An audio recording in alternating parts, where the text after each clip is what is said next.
Hi friends, welcome to RK tutorial. ఈరోజు మనం వీడియోలో తెలంగాణలో జరిగినటువంటి టెట్ పేపర్ 2లో వచ్చినటువంటి గణిత ప్రశ్నలకు మనం ఆన్సర్ చూద్దాం. ఈ ఎగ్జామ్ అనేటువంటిది 18 జూన్ 2026 షిఫ్ట్ 2 ఎగ్జామ్ అనమాట. అదేవిధంగా మన యొక్క ప్లేలిస్ట్లో మనం ఆల్రెడీ తెలంగాణ టెట్ పేపర్ 2లో వచ్చినటువంటి 17th షిఫ్ట్ 2 అదేవిధంగా 18th షిఫ్ట్ 1కి సంబంధించినటువంటి క్వశ్చన్లు కూడా ఆన్సర్ చేయడం జరిగింది. అదేవిధంగా దీంతోపాటు పేపర్ 1లో వచ్చినటువంటి మ్యాథ్స్ బిట్లకు కూడా మనం ఆన్సర్ చేయడం జరిగింది. అవి కూడా మన ప్లేలిస్ట్లో ఉన్నాయి. మీరు ఒకసారి చూడండి, అది మీకు ఉపయోగపడే అవకాశం ఉంటుంది. అదేవిధంగా ఈరోజు మనము ఈ యొక్క వీడియోలో మొదటి క్వశ్చన్ చూస్తే మనము P, Q, R మరియు ఎస్లకు 5:2:4:3 నిష్పత్తిలో కొంత మొత్తాన్ని పంపిణీ చేయాలి. Qకు S కంటే 3,500 తక్కువ వస్తే R వాటా ఎంత అని ఇక్కడ చూడండి. ఇక్కడ ఫర్ ఎగ్జాంపుల్ PQRS అనేటటువంటి నలుగురు వ్యక్తులు ఉన్నారనుకుంటే ఇక్కడ మనము ఆ నలుగురు వ్యక్తులకు కొంత మొత్తాన్ని అంటే కొంత డబ్బును ఈ నిష్పత్తిలో అంటే ఈ భాగాలలో పంచడం జరిగింది. అంటే ఏంటి, ఇక్కడ P అనేటువంటి వానికి 5 భాగాలు వస్తాయి, Q అనేవానికి 2 భాగాలు వస్తాయి, R అనేవానికి 4 భాగాలు వస్తాయి, S అనేటువంటి వానికి 3 భాగాలు వస్తాయి అనమాట. ఈ విధంగా వస్తున్నాయి. అయితే ఇక్కడ ఇచ్చినట్టు మనకు మరొక కండిషన్ ఇక్కడ ఏముందంటే Qకు S కంటే ₹3,500 తక్కువ వస్తే, అంటే Qకు S కంటే ఎంత తక్కువ వచ్చింది, ఇక్కడ 3,500 తక్కువ వచ్చినాయంట. అయితే R యొక్క వాటా ఎంత అన్నాడు. మనం ఒకసారి గమనిస్తే ఇక్కడ Qకు వచ్చినటువంటి మొత్తం భాగాల సంఖ్య ఇక్కడ Qకు వచ్చిన భాగాల మొత్తం ఇక్కడ రెండోది కాబట్టి 2 భాగాలు వచ్చినాయి. అదేవిధంగా S అనేవానికి వచ్చినటువంటి మొత్తం భాగాలు ఏంటి, ఇక్కడ S అనేటువంటి వానికి 3 భాగాలు వచ్చినాయి ఇక్కడ. అంటే సో వీరి యొక్క భాగాల తేడా మనకి ఎత్తుంది, ఇక్కడ ఒక భాగం తేడా ఉంది, ఇక్కడ ఒక భాగము ఇద్దరి మధ్య తేడా ఉంది.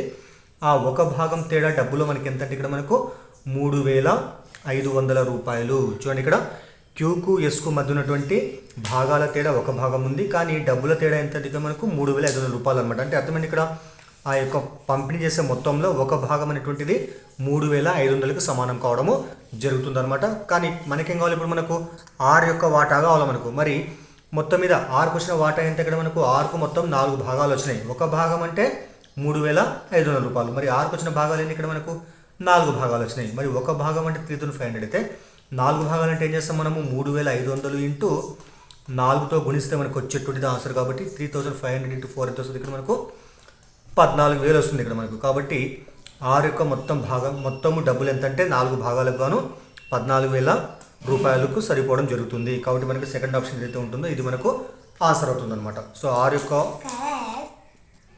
రెండో క్వశ్చన్ చూద్దాం. ఇప్పుడు మనము క్వశ్చన్ ఏముందంటే 3 సెంటీమీటర్ల వ్యాసార్థం కలిగిన లోహ గోళాన్ని కరిగించి 4 మిల్లీమీటర్ల వ్యాసం గల తీగను ఏర్పరిస్తే ఆ తీగ యొక్క పొడవు మీటర్లలో ఎంత అని ఇక్కడ మరి చూడండి. ఫస్ట్ ఇక్కడ మనకు లోహ గోళం ఉందంట. ఆ గోళం యొక్క వ్యాసార్థం మనకి ఎంత, ఇక్కడ లోహం యొక్క దీని యొక్క వ్యాసార్థం మనకు R మనకు 3 సెంటీమీటర్లు అనమాట. అదేవిధంగా ఈ యొక్క లోహ గోళాన్ని కరిగించి ఒక తీగగా మలిస్తే మరి తీగ యొక్క వ్యాసార్థం ఎంత మనకు 4 మిల్లీమీటర్లు అనమాట. యాక్చువల్ మీకు తెలిసిందే, తీగ అనేట్టు మనకి ఏ ఆకారం ఉంటుంది, యాక్చువల్గా మనకు అది స్తూపాకారం ఉంటుంది. అంటే ఈ యొక్క లోహపు గోళం కరిగి తీగగా మారినట్లయితే అర్థమైంది, ఇక్కడ ఈ లోహపు యొక్క మొత్తం ఘనపరిమాణం, ఈ లోహపు గోళం యొక్క మొత్తం ఘనపరిమాణము ఈ యొక్క తీగ యొక్క మొత్తం ఘనపరిమాణానికి సమానం అవుతుంది. అంటే అర్థమైంది, ఇక్కడ స్తూపం యొక్క ఘనపరిమాణము ఈ యొక్క గోళం యొక్క ఘనపరిమాణానికి సమానంగా ఉంటుందన్నమాట. మరి మనకేమడిగింది, ఇక్కడ తీగ యొక్క పొడవు అంటే దీని యొక్క పొడవు ఎంత ఉంటుందని ఇక్కడ. మరి తీగ యొక్క పొడవు దేంట్లో కావాలి, ఇక్కడ మనకు మీటర్లలో కావాలి. అయితే గోళం యొక్క వ్యాసార్థం ఏమో సెంటీమీటర్లో ఉంది. అదేవిధంగా తీగ లేదా స్తూపం యొక్క వ్యాసం మనకి ఎంత, ఇక్కడ మనకు 4 మిల్లీమీటర్స్లో ఉంది. అప్పుడు ఏం చేయాలి, మనము రెండింటిని కూడా మనము మీటర్లలో మార్చుకుందాం మనం. మరి చూడండి, R అంటే మనకి ఎంత 3 సెంటీమీటర్లు కాబట్టి దాన్ని మీటర్లో మారుస్తే ఏమొస్తుంది, ఇక్కడ మనకు 3/100 మీటర్లు. మీకు తెలిసిందే 1 మీటర్ అంటే ఎంత 100 సెంటీమీటర్లు. కాబట్టి ఏం చేస్తాం, మనము సెంటీమీటర్ని మీటర్లో మార్చాలంటే 100 చేత భాగిస్తాం అనమాట. అదేవిధంగా ఇక్కడ ఈ యాక్చువల్ మనకి ఇది ఇక్కడ ఇది R కాదు, ఇక్కడ వ్యాసం కాబట్టి D ఇక్కడ ఇది.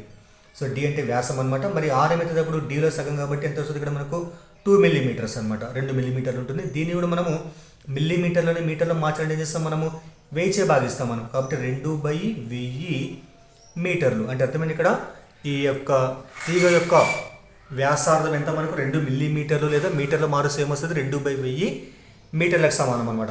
అయితే ఏమైంది, ఇక్కడ మనకు గోళము ఈ యొక్క తీగగా మారింది, స్తూపంగా మారింది. కాబట్టి గోళం యొక్క ఘనపరిమాణము స్తూపం ఘనపరిమాణానికి సమానం ఉంటుంది. మరి స్తూపం యొక్క ఘనపరిమాణం ఫార్ములా πr²h అనమాట. ఇదేంటి, ఇక్కడ మనకు ఈ గోళం యొక్క ఘనపరిమాణానికి సమానం. గోళ ఘనపరిమాణము 4/3 πr³. ఈ రెండు కూడా సమానం. అంటే అర్థమైంది, ఇక్కడ ఇదే వస్తువు కరిగి ఇలా మారింది కాబట్టి ఆ యొక్క ఘనపరిమాణాలు సమానంగా ఉంటాయి అనమాట. మంచిగా చూడండి, ఇక్కడ పై క్యాన్సిల్ చేసుకుందాం. తర్వాత మరి ఇదేంటి స్తూపము లేదా ఈ యొక్క తీగ యొక్క వ్యాసార్థం, తీగ యొక్క వ్యాసార్థం ఎంత 2/1000. మరి ఆర్ స్క్వేర్ అంటే ఏమొస్తుంది 2/1000 ఇంటూ 2/1000 రెండుసార్లు గుణిస్తాం మనము. అయితే మనకేం కావాలి ఇక్కడ, మనకు హెచ్ కావాలి. మనకు హెచ్ అంటే ఇక్కడ తీగ యొక్క పొడవు హెచ్ అన్నట్టు రాస్తుంది మనం. తర్వాత ఇక్కడ 4/3 అలాగే ఉంటుంది. ఇక్కడ నెక్స్ట్ ఏముంది, ఇక్కడ r³ ఉంది. r అంటే యాక్చువల్గా ఇది గోళం యొక్క వ్యాసార్థం. గోళం వ్యాసార్థం ఎంత 3/100 కాబట్టి మనకు పైన క్యూబ్ అంటే అర్థమైంది 3 సార్లు గుణించాలి. అంటే అర్థమైంది ఇక్కడ 3/100 ఇంటూ 3/100 ఇంటూ 3/100 ఈ విధంగా 3 సార్లు రాసుకున్నాం మనము. ఇప్పుడు ఇక్కడ ఈజ్ ఈక్వల్ టు LHS RHSలో ఉన్న పదాలు మనం క్యాన్సల్ చేస్తే మనకు వచ్చేది ఆన్సర్. కాబట్టి ఇక్కడ చూడండి, ఇక్కడ 1000 ఒకటి పక్కల 3 సున్నాలు, ఇక్కడ ఒకటి పక్కల 3 సున్నాలు, మొత్తం ఏమైతే ఇక్కడ ఒకటి పక్కల మనకు 6 సున్నాలు. ఇక్కడ ఏమన్నా ఇక్కడ ఒకటి పక్కల 2 సున్నాలు మొత్తం 6 సున్నాలు ఇక్కడ. కాబట్టి ఈ 1000 × 1000 అనేటువంటిది 100 × 100 × 100 రెండు కూడా క్యాన్సల్ అయిపోతాయి. అంటే ఒకటి పక్కల మనకు 6 సున్నాలు వస్తుంది, ఇక్కడ గుణిస్తే ఇది కూడా ఒకటి పక్కల 6 సున్నాలు వస్తాయి. కాబట్టి 10 లక్షలు క్యాన్సల్ అయిపోతుంది. అదేవిధంగా మళ్ళీ 2 రెంట్ల ఇంత 4 ఇక్కడ, ఇది అవతల పోతే భాగిస్తుంది కాబట్టి ఈ 2 రెంట్ల 4, ఈ 4 రెండు క్యాన్సల్ అయిపోతాయి. అదేవిధంగా ఇక్కడ 3, ఈ 3 క్యాన్సల్ చేస్తే మనకి ఏమొస్తుంది, అప్పుడు H = 3 × 3, 3 ఎంత 9. కాబట్టి తీగ యొక్క పొడవు మనకి ఎంత మనం మీటర్లో మార్చినాం కాబట్టి హెచ్ అనేటువంటిది మనకు 9 మీటర్లకు సమానం అవుతుంది. హెచ్ అంటే తీగ యొక్క పొడవు కాబట్టి మనకి ఇది 4th ఆప్షన్ 9 మీటర్స్ మనకు ఆన్సర్ అవుతుంది అనమాట దీనికి. తర్వాత 3వ క్వశ్చన్ చూద్దాము. ఇది మనకు 7th క్లాస్ క్వశ్చన్ యాక్చువల్గా ఇది. మరి చూడండి, ఇచ్చింది ఇక్కడ మనకు x⁴ (a × b - c) into x⁴ (b × c - a) into x⁴ (c × a - b) యొక్క విలువ ఎంత అని ఇక్కడ. మరి ఇక్కడ అన్ని భూములు సమానం ఉన్నాయి, వీటి మధ్యలో ఇంటుంది కాబట్టి ఘాతాంకాలు ఏం చేస్తే ఇవన్నీ కూడా మనం కలిపేస్తాం. మరి కలిపి రాస్తే ఏమొస్తుంది, x⁴ మీకు తెలిసిన సూత్రం a⁴ m × a⁴n అని రాస్తాం మనం. a⁴m + n గా రాస్తాం కాబట్టి ఇవన్నీ కలిపి రాస్తే ఏమొస్తుంది, x⁴ (a × b - c) plus b × c - a plus c × a - b equal to, మరి ఎక్స్తో ఈ మొత్తాన్ని గుణిస్తే x × a × b ab, ఇక్కడ మైనస్ కాబట్టి minus a × c ac plus ఇక్కడ b × c bc minus b × a ba, తర్వాత plus c × a ca, ఇక్కడ minus plus into minus minus c × b cb. చూడండి, ఇక్కడ ab plus ab minus ab cancel, ఇక్కడ minus ac plus ac ca ac రెండు ఒకటి కాబట్టి cancel అవుతుంది. అదేవిధంగా ప్లస్ bc మైనస్ bc రెండు కూడా క్యాన్సిల్ ఇక్కడ. మరి పైన ఏముంది, ఇక్కడ మనకు అన్ని క్యాన్సిల్ కాబట్టి 0 ఉంటుంది ఇక్కడ. కాబట్టి x⁴ మొత్తం 0 రాసుకుంటాం మనం. మరి x⁴ అంటే ఎంత 1కి సమానం కాబట్టి మనకు ఆన్సరు థర్డ్ 1 ఇది మనకు ఆన్సర్ అవుతుంది. మీకు తెలిసిందే a⁴ ఎంత 1కి సమానం. ఈ ఘాతాంక న్యాయాల ప్రకారం మనము ఈ యొక్క విలువను 1గా రాసుకుంటాం మనం. సరే, నెక్స్ట్ 4th క్వశ్చన్ చూద్దాము. 4th క్వశ్చన్ జాగ్రత్తగా గమనించండి. 4th క్వశ్చన్ ఇక్కడ ఏమి ఇచ్చిందంటే, ఒక పరీక్షకు హాజరైనటువంటి వారిలో 60% అభ్యర్థులు బాలురు. చూడండి, ఒక పరీక్షకు హాజరైనటువంటి వారిలో 60% బాలురు, అదేవిధంగా ఆ పరీక్షలో 75% బాలురు మరియు 65% బాలికలు ఉత్తీర్ణులయ్యారు మరియు 300 మంది బాలురు ఫెయిల్ అయ్యారు. ఫెయిల్ అయినటువంటి బాలికల సంఖ్య ఎంత అని ఇక్కడ చూడండి. సో ఇక్కడ మనకి యాక్చువల్గా మొత్తం ఎంతో కొంతమంది విద్యార్థులు ఉన్నారు.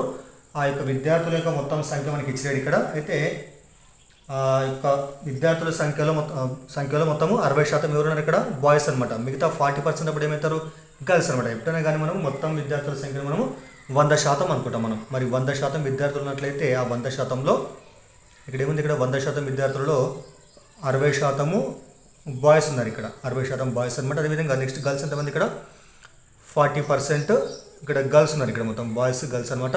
తర్వాత మరి అదేవిధంగా ఈ యొక్క 60% మంది 40% మంది విద్యార్థులు పరీక్ష రాసినప్పుడు ఈ యొక్క 60% మంది విద్యార్థులు ఎవరైతే రాశారో ఈ యొక్క 60%లో మళ్ళీ ఏమైంది, ఇక్కడ మనకు ఇందులో ఈ 60%లో 75% మంది పాస్ అయినారంట. అప్పుడు ఏమైతే చెప్పండి, ఇక్కడ వీళ్ళందరూ కూడా పాస్, వీళ్ళందరూ కూడా బాలూరులో. అదేవిధంగా అప్పుడు ఫెయిల్ అయినటువంటి వారి యొక్క సంఖ్య ఎంత ఉంటుంది ఇక్కడ మొత్తం, ఇప్పుడు మనకు 25% ఫెయిల్ అనమాట. ఇక్కడ ఎవరు చెప్పండి, ఇక్కడ బాయ్స్, ఇక్కడ బాయ్స్ ఫెయిల్ అనమాట వీళ్ళందరూ కూడా.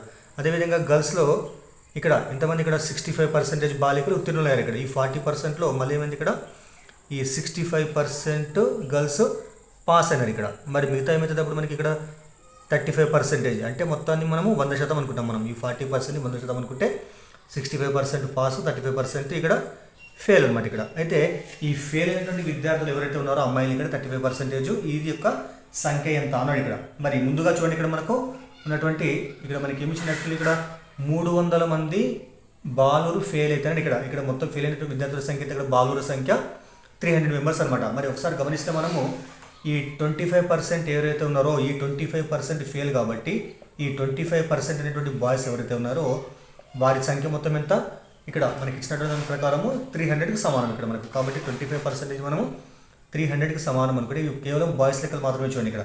అయితే మొత్తం బాయ్స్ యొక్క సంఖ్య ఎంత ఇక్కడ మనకు, ఇక్కడ పరీక్ష రాసినటువంటి వారిలో మొత్తం 100% అనుకుంటే మనము 25 + 75 మొత్తం ఎంత 100%. కాబట్టి 100% విద్యార్థుల సంఖ్య ఎంత అంటే ఇక్కడ మనకు ఏం చేస్తాం ఇప్పుడు మనము 100 × 300/25 క్యాన్సల్ చేస్తే 25 1 25 4 4 × 3 1200. అంటే మొత్తం బాలుర సంఖ్య మొత్తం ఎంత ఇక్కడ మనకు 4 × 3 1200 కాబట్టి 1200. అంటే ఈ పరీక్ష రాసినటువంటి మొత్తము బాలుర సంఖ్య మొత్తం ఎంత ఇక్కడ మనకు 1200. చూడండి ఇక్కడ ఈ ఫెయిల్ ఇక్కడ మనకు 300 మెంబర్స్ ఇక్కడ 75 అంటే ఏమొస్తుంది ఇక్కడ మనకు 25 అంటే 300 కాబట్టి 75 ఎన్ని 25 ఉంటే ఇక్కడ మనకు 325 ఉంటాయి. అంటే 300 300 300 మొత్తం ఎంత 900 900 + 300 మొత్తం ఎంత 900 + 300 1200. అంటే ఈ మొత్తం శాతం ఎంత, ఈ మొత్తం శాతం కాదు మొత్తం సంఖ్య ఎంత 1200 అనమాట మొత్తం.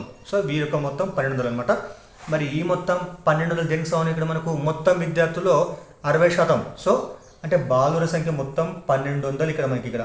అంటే ఈ మొత్తం ఎంత ఇక్కడ మనకు మొత్తం విద్యార్థులు 60% అనమాట అది. సో మనకి ఏం కావాలి ఇప్పుడు మనకు గర్ల్స్ యొక్క సంఖ్య కావాలి మనకు. గర్ల్స్ అంటే ఏమవుతుంది ఇక్కడ మనకు 60% అంటే 1200 అయితే 40% అంటే ఇక్కడ రాద్దాం మనం. 60% అంటే ఇక్కడ మనకి ఎంత, సో 1200 బాయ్స్ అనమాట. మరి గర్ల్స్ అంతా ఇక్కడ 40% కాబట్టి 40% అంటే ఏం చేస్తాం మనము 40 × 1200/60.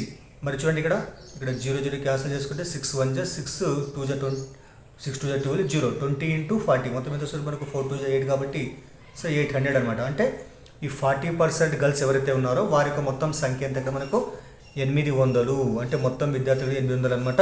మరి ఈ 800 మనము 100% అనుకుంటే ఇందులో మనకి ఏం కావాలి మనకు 30% కావాలి మనకి. ఈ 40% గర్ల్స్ యొక్క మొత్తం సంఖ్య ఎంత 800 అనమాట. ఈ 800లో ఏమైంది ఇక్కడ మనకు 65% గర్ల్స్ పాస్ అయినారు, 35% గర్ల్స్ ఫెయిల్ అయినారు. కాబట్టి ఈ యొక్క సంఖ్య కావాలి మనకు. మరి 800లో 35% అంటే ఇక్కడ రాద్దాం మనం 800 × 35%. ఇది మనకు ఆన్సర్ అనమాట. మరి ఎట్లా కూడా మన పర్సెంటేజ్ మీకు తెలిసిందే. సో 800 × 35% అంటే అర్థమైంది ఇక్కడ 35/100 రాసుకుంటాం మనం. క్యాన్సల్ చేస్తే 100 1 100 8 సో 35 × 8 7 4 20 280. సో 35 × 8 ఎంత 280కి సమానం అవుతుంది. కాబట్టి ఫెయిల్ అయినటువంటి మొత్తము బాలికల సంఖ్య ఎంత ఇక్కడ మనకు 280కి సమానం అవుతుంది. సో ఇది ఆన్సర్ అవుతుంది అనమాట. మీకు అర్థం కాకుంటే మరోసారి చూడండి, మీకు అర్థమవుతుంది ఈజీగా. దీన్ని కొద్దిగా ఆలోచిస్తాము, డైరెక్ట్ కూడా చేయొచ్చు మనము. ఇక్కడ మీకు ఎక్స్ప్లెయిన్ చేసిన నేను ఇక్కడ. సో ఈ విధంగా మీరు ఒకసారి ట్రై చేయండి ఒకసారి మీరు. నెక్స్ట్ చూడండి ఇక్కడ 5వ క్వశ్చన్ చూద్దాం మనము. ఒక గ్రామం యొక్క మొత్తం జనాభా 4500. ఇక్కడ ఒక గ్రామం యొక్క మొత్తం జనాభా అంతా 4500. ఇందులో 2250 మంది పురుషులు, 2250 మెంబర్స్ పురుషులు, అదేవిధంగా 2025 మెంబర్స్ ఇక్కడ 2025 మంది మహిళలు మరియు 225 మంది పిల్లలు. ఈ దత్తాంశానికి పై చార్టులో చూపిస్తే పురుషులు, స్త్రీలు, పిల్లలకు సంబంధించినటువంటి కోణాలు వరుసగా ఇక్కడ మీకు తెలిసిన పై డయాగ్రామ్ అంటే మనం ఈ విధంగా వృత్తాకారంలో గీసి మనం వాటిలో ఉన్నటువంటి దత్తాంశాన్ని మనము సో కోణాల ప్రకారం విభజిస్తాం అనమాట. ఇటువంటి యొక్క చార్ట్ని ఏమంటారు పై చార్ట్ లేదా పై డయాగ్రామ్ అని అంటారు దీన్ని. మరి ఈ యొక్క మొత్తం జనాభా ఎంత మనకు 4500. అంటే ఈ వృత్తం అనేటిది ఏదైతే ఉంటుందో ఈ మొత్తం అనేటువంటిది మనకు ఈ మొత్తము జనాభాకు సమానం అవుతుంది. అంటే వృత్తంలో మొత్తం కోణం ఎంత, కేంద్రం వద్ద కోణం ఎంత 360 డిగ్రీస్. కాబట్టి 360 డిగ్రీలు మొత్తం ఇక్కడ మనకు 4500కు సమానం చేస్తాం మనం. అంటే ఈ దత్తాంశం మొత్తం మనం వృత్తంలో ఇక్కడ దీనిలో రాస్తాం కాబట్టి ఆ మొత్తం ఎంత కోణం 360 కోణానికి సమానం అన్నమాట. ఈ విధంగా చేస్తాం మనము. ఇప్పుడు మనం ఏం చేయాలి, మనము పురుషులు, స్త్రీలు, అదేవిధంగా పిల్లలకు విభజించాలి. మనం విభజించాలని చేస్తాం మనకు మొత్తం అంటే ఎంత 4500. కాబట్టి పురుషుల సంఖ్య ఎంత ఇక్కడ మనకు 2250. సో పురుషుల సంఖ్య పురుషుల యొక్క మనకు కోణం కావాలి కాబట్టి పురుషుల సంఖ్య ఎంత 2250 మొత్తం జనాభా ఎంత 4500. సో మొత్తం జనాభాలో పురుషుల యొక్క జనాభా ఎంత 2250 ఇంటూ దీన్ని ఇక్కడ చూస్తున్నాం మనము పై డయాగ్రామ్లో చూస్తున్నాం మనం. కాబట్టి పై డయాగ్రామ్లో మొత్తం కోణం ఎంత 360 డిగ్రీస్ అన్నమాట. అంటే 4500కి 360 డిగ్రీస్ కోణం అయినట్లయితే మరి 2250కి ఎంత కోణం ఉంటుంది. ఇప్పుడు చూడండి ఇక్కడ క్యాన్సల్ చేస్తే మనము 0 క్యాన్సల్ ఇక్కడ 225 1 225 225 2 ఇక్కడ. ఇప్పుడు క్యాన్సల్ చేస్తే మళ్ళీ 2 1 2 2 180 అంటే మొత్తం ఎంత మనకు 180 డిగ్రీలు. అంటే దీనిలో సగం ఉంది కాబట్టి కోణం ఎంత ఇక్కడ మనకు 360లో సగం ఎంత 180. కాబట్టి పురుషుల యొక్క మొత్తం కోణం ఎంత మనకు 180 డిగ్రీస్ సమానమైంది. ఇందులో మనకు పురుషుల యొక్క మొత్తం ఇక్కడ ఎంత ఉంది, ఇక్కడ మనకు కోణం 180 కాబట్టి ఫస్ట్ ఇక్కడ పురుషులు 180 కాబట్టి మనకి ఇది ఆన్సర్ అవుతుంది. లేదంటే మొత్తం చేద్దాం మనము. అదేవిధంగా స్త్రీల యొక్క కోణం ఎంత అంటే ఇక్కడ మనకు స్త్రీలది ఏం చేస్తాం మనం, మొత్తం ఒక స్త్రీల సంఖ్య మొత్తం ఎంత 2025/4500 ఇంటూ ఎంత ఇక్కడ 360 డిగ్రీస్ అనమాట. మరి ఇక్కడ కూడా చూడండి, ఇక్కడ సరే ఈ 0 క్యాన్సల్ చేద్దాం మనం. ఇప్పుడు ఏముంది ఇక్కడ, సరే 5 టేబుల్ క్యాన్సల్ చేస్తే మనము 5 9 జా 45, 5 0 జా, తర్వాత 5 4 జా 20, మరి 2 పోదు కాబట్టి 5 0 జా 0, 2 మిగులుతుంది 25, 5 5 జా 25 అనమాట. మళ్ళీ ఇక్కడ 36 90, 9 4 36, 9 10 90, మళ్ళీ 2 2 4, 2 5 10, మళ్ళీ 5 కింద క్యాన్సల్ చేస్తే 5 5 5 8 40, 5 1 81 వచ్చింది ఇక్కడ. సో 81 × 2, 81 2 ఎంత 2 2 2 16, 162 డిగ్రీస్. అంటే స్త్రీల యొక్క మొత్తం కోణం ఎంత 160 డిగ్రీస్ కాబట్టి 160 డిగ్రీస్ కాబట్టి సో థర్డ్ మనకు ఆప్షన్ అవుతుంది. మిగతా అది కూడా కనుక్కుంటే మనము 18 డిగ్రీస్ వస్తుంది అది. కాబట్టి పిల్లల యొక్క కోణం ఎంత 18 డిగ్రీస్ అనమాట. పురుషులది, స్త్రీలది, పిల్లది వారి యొక్క కోణాలు వరుసగా ఉంటాయి. మళ్ళీ ఏం కావాలి ఇక్కడ మనకు ఇవన్నీ కూడితే కంపల్సరీ మనకు 360 రావాల్సిందే. 360 వచ్చేది మనకు ఆన్సర్ కాబట్టి సో ఇది మనకు ఆన్సర్ అవుతుంది అనమాట. తర్వాత 6వ క్వశ్చన్ చూద్దాం. 6వ క్వశ్చన్ ఏముందంటే 3 - x/x + 7 = 1/2 అయితే x విలువ ఎంత అంటే ఇక్కడ మీకు దయచేసి వీడియో ఉపయోగపడితే లైక్ చేయండి, అదేవిధంగా ఛానల్ సబ్స్క్రైబ్ చేయండి. మరి చూడండి ఇక్కడ సింపుల్గా ఏం చేస్తే ఇక్కడ మనకి x విలువ కావాలి కాబట్టి అడ్డగుణకరం చేస్తాం మనం. సో ఇది LHS R చేసి ఇక్కడ మనకి ఈ యొక్క హారంతో దీన్ని గుణిస్తాము, ఈ హారంతో దీన్ని గుణిస్తాం మనం. సో 2 × 3, 2 3 జా 6 - 2 × x 2x = ఈ 1 దీంతో గుణిస్తే ఏమొస్తుంది, 1తో దేని గుణిస్తే అదే వస్తుంది కాబట్టి x + 7 × 1 ఎంత x + 7 వస్తుంది ఇక్కడ. మరి 7 ఇక్కడికి వస్తే ఏమవుతుంది 6 - 7, ఈ x అలాగే ఉంటుంది, ఈ 2x అవతలపోతే ఏమవుతుంది +2x. మరి దట్ ఇంప్లైస్ 6 - 7 ఎంత -1 = 1x + 2x ఎంత 3x అనమాట. ఇక్కడ x ఏం చేస్తుంది, ఇక్కడ 3, ఇక్కడ 3 ఏం చేస్తుంది xని ఇక్కడ గుణిస్తుంది, అవతలకి వస్తే ఏం చేస్తుంది భాగిస్తుంది కాబట్టి సో -1/3 = x. సో x ఎంత అంటే -1/3 కాబట్టి మనకు ఫస్ట్ ఆప్షన్ ఆన్సర్ అవుతుంది. అదేవిధంగా ఇప్పుడు మనం 7వ క్వశ్చన్ చూద్దాము. 2026వ సంవత్సరంలో భారత గణతంత్ర దినోత్సవము సోమవారం వస్తే భారత స్వాతంత్ర దినోత్సవము ఏ రోజున వస్తుంది. చూడండి ఇక్కడ రిపబ్లిక్ డే మనకు 2026లో మనకు మండే వచ్చినట్లయితే ఇక ఇండిపెండెన్స్ డే అనేటువంటి మనకు 2026లో ఏ డే వస్తున్నాను ఇక్కడ. మరి చూడండి ఇక్కడ 2026 మనకు ఎప్పుడు చెప్పండి యాక్చువల్గా గణతంత్ర రిపబ్లిక్ డే ఇప్పుడు మనకు జనవరి 26 అనమాట. యాక్చువల్ జనవరి మొత్తం మనకి ఎన్ని డేస్ ఉంటాయి 31 డేస్ ఉంటాయి అనమాట. మరి 26 పోతే మనకి ఏముంటుంది అప్పుడు 27, 28, 29, 30, 31 అంటే జనవరిలో మనకి 5 డేస్ మిగిలింటాయి ఇక్కడ. దాని తర్వాత ఆగస్టు వరకు తీసుకున్నాం మనము. మరి జనవరిలో 5 డేస్ మిగిలిన తర్వాత ఫిబ్రవరిలో ఎంత 28 డేస్ ఇక్కడ. ఎందుకంటే 2026 మనకి లీప్ ఇయర్ కాదు కాబట్టి మనకు సాధారణ సంవత్సరం కాబట్టి 28 డేస్ తీసుకుంటాం. అదేవిధంగా మార్చ్ 31 డేస్, తర్వాత ఏప్రిల్ 30 డేస్, తర్వాత మే 31 days, June 30 days, July 31 days, తర్వాత ఆగస్ట్ ఎక్కడ దాకా మనకు 15 వరకు తీసుకోవాలి మనం. ఆగస్టు 15 మంది అయితే ఇండిపెండెన్స్ డే కాబట్టి 15 తీసుకుంటాం మనం. ఇవన్నీ కూడా కూడితే మనకు వచ్చేటప్పుడు ఏంటంటే ఈ మొత్తం కూడితే మనకు వచ్చేటప్పుడు 201 వస్తుంది ఇక్కడ. 201 వస్తుంది అనమాట. సో ఇన్ని రోజులు ఉంది ఇక్కడ మనకి. ఈ రోజు అంటే చివరి 201లో ఇది ఏ రోజో చెప్పాలి. ఇప్పుడు మనము దీని చేసేప్పుడు మనము 7తో భాగిస్తాం. ఎందుకంటే ఒక వారం అంటే 7 రోజులు కాబట్టి ఇక్కడ 2 లేకుండా మనం 7తో భాగిస్తే ఏమొస్తుంది ఇక్కడ మనకు 7 2 14 ఇక్కడ మనకు 6 వస్తుంది. 1 రాస్తాము 7 8 56 మనకి ఎంత శేషం ఇక్కడ 5 మిగులుతుంది ఇక్కడ. అంటే 5 డేస్ మనం ఇక్కడ విలువలు ఇచ్చుకుంటూ పోవాలి మనము. మరి ఇక్కడ మనకు మండే వరకు అయిపోయినాయి. ఇక్కడ మండే వరకు అయిపోతే ఈ 5 డేస్కి ఏం చేయాలి మనము, తర్వాత మంగళవారం, తర్వాత ఇంకో డే బుధవారం, తర్వాత ఇంకో వారము గురువారం, ఇంకో వారము శుక్రవారం, ఇంకో వారము శనివారం. కాబట్టి 5వ రోజు ఇక్కడ మనకు ఈ 5 రోజుల్లో 1 2 3 4 5 5th డే మనకి ఏమైంది ఇక్కడ శనివారం అయింది. కాబట్టి మనకి ఇండిపెండెన్స్ డే మనకు సాటర్డే లేకపోతే శనివారం కావడము జరుగుతుందన్నమాట. అంటే జనవరి 26 తర్వాత 27 నుంచి మనం ఆగస్ట్ 15 వరకు ఉన్నటువంటి డేస్ మొత్తం కూడా యాడ్ చేసి దాన్ని మనము ఒక వారంలో మనకు 7 డేస్ ఉంటాయి కాబట్టి 7తో భాగిస్తే ఈ శేషం ఎంతైతే మిగులుతుందో ఈ శేషాన్ని మనము ఇక్కడ మనకు వచ్చినట్టు రోజు వదిలిపెట్టేసి మిగతా రోజుల నుంచి మనం లెక్క చేసుకుంటూ పోతే మనకు చివరిగా ఏదైతే వస్తుందో అదే మనకు ఆ యొక్క కావాల్సినటువంటి రోజు అవుతుందన్నమాట ఇక్కడ. తర్వాత 8th క్వశ్చన్ చూద్దాం. 8th ఏముందంటే 4x² - 3x + k = 0 యొక్క ఒక మూలం 1 అయితే k విలువ ఎంత అని ఇక్కడ చూడండి. ఇచ్చినటువంటి వర్గ సమీకరణం ఏదైతే ఉంటుందో దీంట్లో మనకి యాక్చువల్గా వర్గ సమీకరణం కాబట్టి వీటికి 2 మూలాలు ఉంటాయి అనమాట. 2 మూలాలు ఉంటాయి, 2 శూన్యాలు ఉంటాయి. అందులో ఒక శూన్యం ఎంత 1 అనమాట ఇక్కడ. అయితే కే విలువ ఎంత అన్నాడు. ఏం చేస్తాము, శూన్యం కాబట్టి మొత్తాన్ని కూడా మనకు రాస్తే 0కి సమానం కావాలి. కాబట్టి ఇక్కడ మనకి ఎక్స్ ఉన్న అక్కడ 1 రాద్దాం మనము. మరి 4 ఇంటూ ఎక్స్ అంటే ఎంత 1 కాబట్టి 1² తర్వాత -3 ఇంటూ ఎక్స్ అంటే 1 ప్లస్ కే ఈక్వల్ టు 0కి సమానం చేసుకుంటాం మనము. 0 అనేది యాక్చువల్గా మరి 4 ఇంటూ 1² అంటే ఏమొస్తుంది 4 వస్తుంది ఇక్కడ. -3 ఇంటూ 1 ఎంత 3 వస్తుంది plus K is equal to 0. 4 - 3 ఎంత 1 వస్తుంది. 1 అవుతుంది పోతే ఏమవుతుంది -1. సో కే ఈక్వల్ ఎంత -1కు సమానం అవుతుంది. కాబట్టి సెకండ్ ఆప్షన్ ఇది మనకు దీనికి ఆన్సర్ అవుతుంది. తర్వాత మరి 9th క్వశ్చన్ చూద్దాం మనము. 2 అంక శ్రేణుల సామాన్య భేదము సమానము. చూడండి, 2 అంక శ్రేణుల యొక్క సామాన్య భేదము సమానం అంటే డి సమానం. ఇక్కడ వీటిలో ఒకదాని మొదటి పదము -4కి సమానము, మరొక దాని మొదటి పదము -13 అయితే ఆ 2 శ్రేణుల 9వ పదాల మధ్య భేదం ఎంత అండి. ఇక్కడ చూడండి, ఇక్కడ మనకు మొదటి అంక శ్రేణులు మనము ఇందులో పదాలు మనం మొదటి పదాన్ని ఏ అనుకుందాం మనము, అది ఎంతకు సమానం ఇక్కడ మనకు -4కి సమానము. అదేవిధంగా రెండో శ్రేణిని మనం బీతో సూచించుకుంటే మనము అందులో మొదటి పదం బి అనుకుంటే అది ఎంత మనకి -13కి సమానం అనమాట. మరి ఇందులో సామాన్య భేదం ఎంత ఇక్కడ మనం డి అనుకుందాం. మనం ఇక్కడ కూడా సామాన్య భేదం ఎంత, సో డి అనుకుందాం. ఎందుకంటే రెండింటిలో సామాన్య భేదం సమానం కాబట్టి దాన్ని డితో సూచించినాం మనం. మరి అదేవిధంగా 9వ పదానికి సూత్రం A9గా రాసుకుంటాం మనం. A9 is equal to A plus 8D రాసుకుంటాం మనం.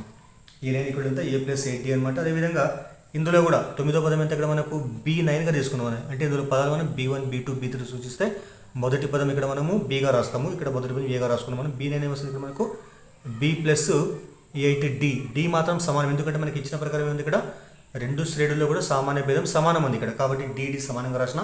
అయితే మనకేమడిగింది ఇక్కడ ఆ 2 శ్రేణుల 9వ పదాల మధ్య భేదం ఎంత అన్నాడు. మరి 9వ పదం అంటే ఇదే కదా ఇక్కడ. వీటి మధ్య భేదం అంటే ఏమొస్తుంది ఇక్కడ A9 మైనస్ B9 ఈ యొక్క విలువ ఎంత అన్నాడు. మరి A9 అంటే మనకి ఎంత A ప్లస్ 8Dకి సమానం, మైనస్ B9 అంటే ఎంత B ప్లస్ 8D అనమాట. మరి A ప్లస్ 8D మరి మైనస్తో గుణిస్తే minus into B minus B minus into plus -8D. చూడండి 8D క్యాన్సల్ ఇక్కడ.